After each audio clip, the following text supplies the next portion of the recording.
This is Akashvani, the news read by Abhishek Mukhopadhyay.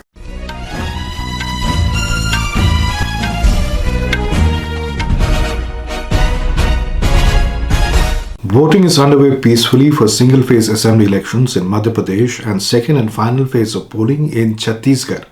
60.52% voter turnout in Madhya Pradesh and 55.31% in Chhattisgarh were recorded till 3 p.m. In Madhya Pradesh, polling is taking place for all 230 seats in a single phase. The fate of 2,533 candidates, including 252 women, will be decided in this poll by around 5 crore 60 lakh voters. Prominent candidates in the fray are Chief Minister Shivraj Singh Chauhan, Union Ministers Narendra Singh Tomar and Prahlad Patel from the BJP, while from the Congress, former Chief Minister Kamal Nath, Senior Leader Dr. Govind Singh and Jitu Patwari are some of the prominent names. In Chhattisgarh, polling is taking place for 70 constituencies out of a total of 90 assembly seats in the second phase. More than 18,800 polling stations have been set up for polling. In this phase, 958 candidates are in the fray. The Bharatiya Janata Party and the Congress are contesting on all 70 seats. In the first phase in Chhattisgarh, voting was held on 20 seats, along with polling in Mizoram for elections to the 40-member state assembly on the 7th of this month. Meanwhile, political parties have intensified their campaign for assembly elections in Rajasthan and Telangana. In Rajasthan, polling for the 199 assembly constituencies in the state will be held on the 25th of this month. In Telangana, the 119-member state legislative assembly will go to polls on the 30th of this month. Prime Minister Narendra Modi has said that the Voice of Global South Summit is a unique platform reflecting the changing world in the 21st century.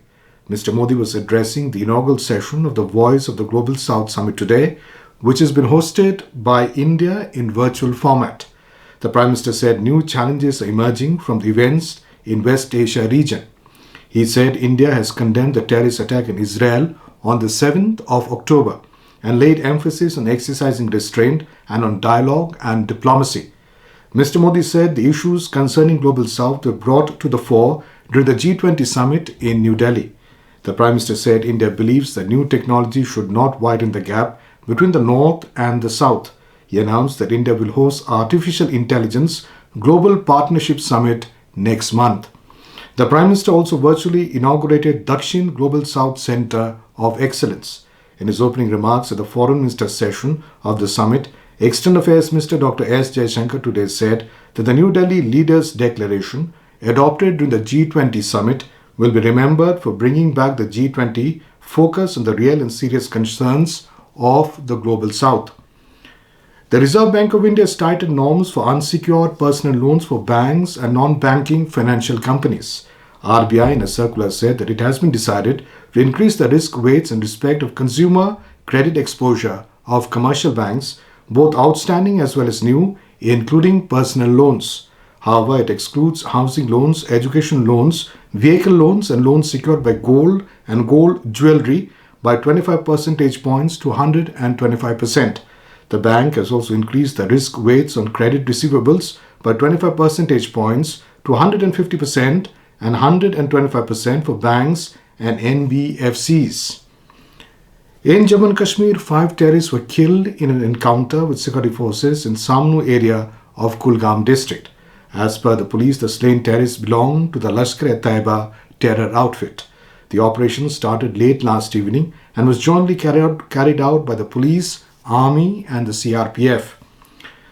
The 4-day Chhat Puja celebrations began in different parts of the country today with the traditional Nahai Khai ceremony. During the Chhat Puja, devotees worship the sun god, who is considered as a source of life on the earth and is regarded as a deity who fulfills all our wishes. On the first day of the festival today, people started their day early in the morning by taking a holy dip in different rivers, ponds and reservoirs. In Bihar, elaborate arrangements have been made at various sun temples, including in Aurangabad, Nalanda and Patna for celebrations. And that is the end of this news bulletin.